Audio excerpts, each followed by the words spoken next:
Right, one of the bits that need replacing, or uprating I should say, is the compression strut.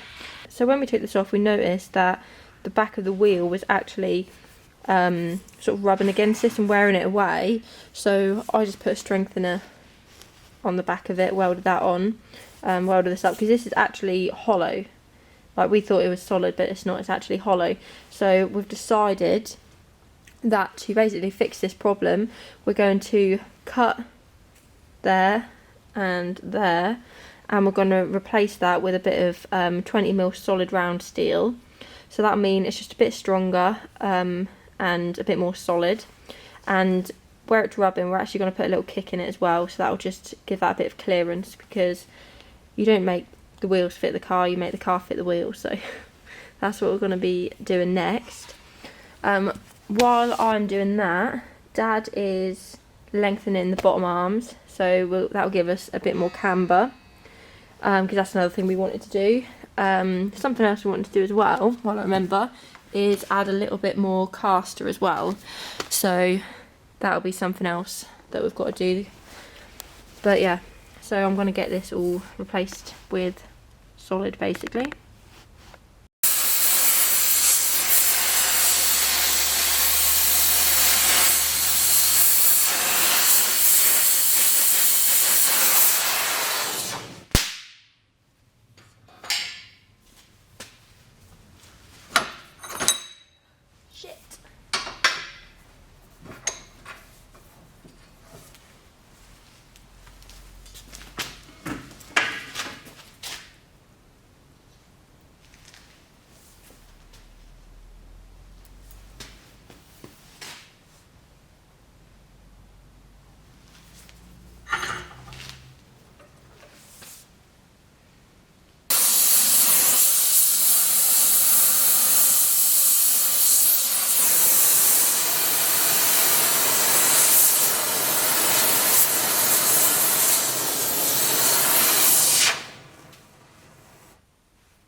Right, now the Volvo front end was very bouncy.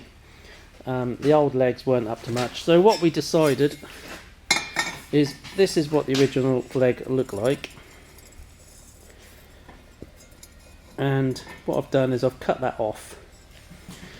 Inside there is an insert, shock absorber insert, so that undoes this, screws out, and we get rid of that. And in here, it's just the outer tube. I've put a stop. I've machined this middle bit out in here to take the bottom of a coilover leg. This is going to go over here like that, and with a pinch bolt. So I hadn't really filmed it because I've been working out as I go, but I've actually done the other side, so this is what it's going to look like. Where are we? So that's the stub axle, and all I've done is just welded an outer sleeve. Now the leg, this leg here, the coilover, it'll go right down and it'll insert just slightly inside this recess here, and I've done it so it sits, the corner sits onto that, so it's got a stop to go up to, and then it'll nip up, pinch that leg up, and nice and solid. We've already had this one on the car, checked it, make sure that's all good, which it is. So that's what I'm doing at the minute, just getting that one finished, and then that'll be 2 coilover legs ready to fit.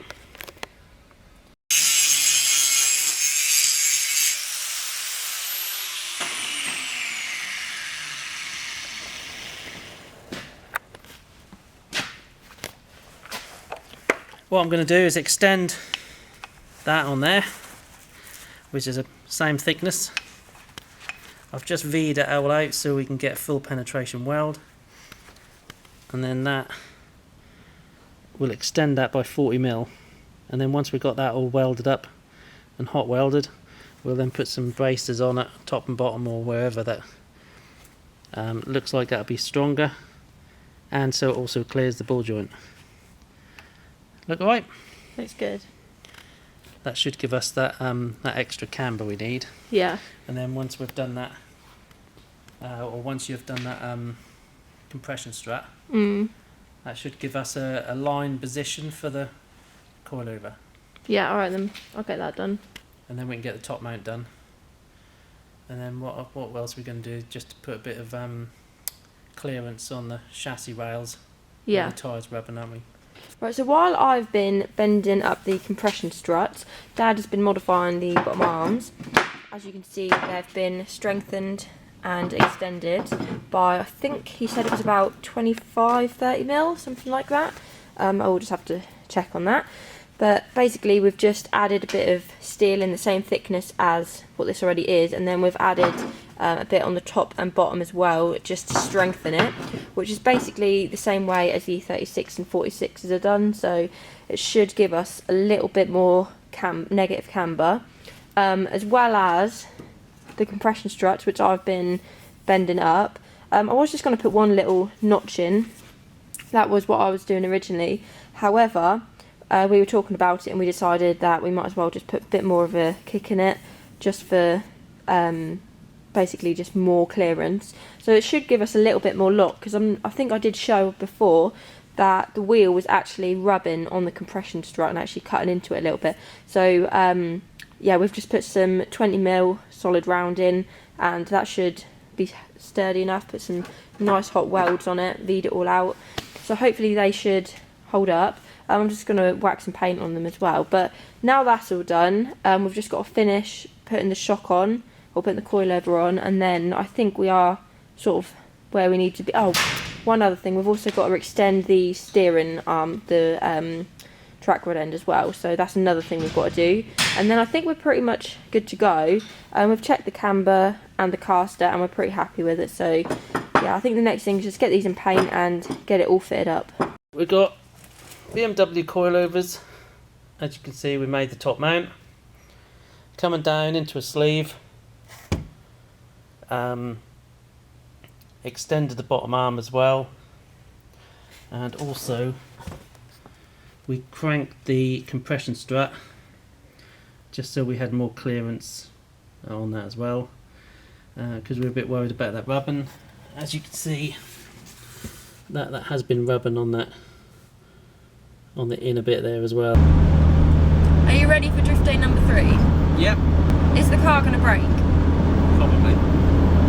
That's not the positivity I was hoping for.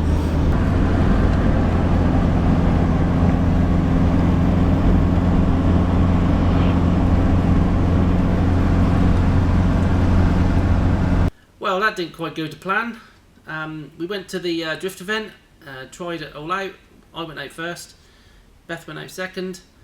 Massive improvement on the original suspension, the E46 coilovers.